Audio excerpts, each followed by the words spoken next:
ہمارے استاد تھے، قرآن مجید کے پکے حافظ تھے، اور ایک رات میں پورا قرآن مجید سنا دیا کرتے تھے۔ اللہ کی شان، ایک مرتبہ انہوں نے پورا قرآن پاک سنایا، 29 پارے ایک رکعت میں سنائے، اور جب 30واں پارہ سنانے لگے تو سورہ اخلاص قل اللہ احد پڑھتے ہوئے بھول گئے۔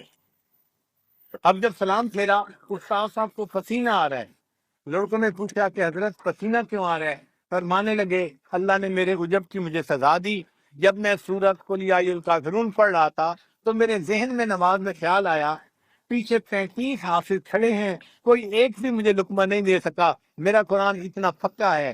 جیسے ہی ذہن میں خیال آیا، اللہ نے سورہ اخلاص میں اٹکا دیا بندے کو اس کی اوقات دکھانے کے لیے کہ میں چاہتا ہوں تو بندہ پڑھتا ہے، اگر میری مدد نہیں ہوتی تو بندہ نہیں پڑھ سکتا۔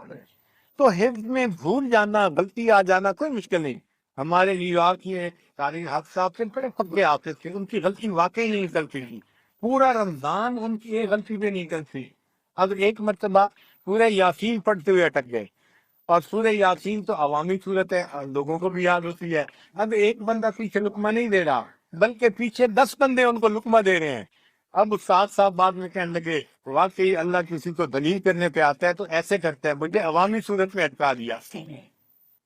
تو قرآن مجید میں کوئی غلطی لگ جانا یا الفاظ کا بھول جانا یہ کوئی مسئلہ نہیں ہے، یہ معمولی بات ہے، ہو جاتا ہے۔ بڑے بڑے پکے قاریوں کو بھی غلطی لگ جاتی ہے، انسان ہے نا۔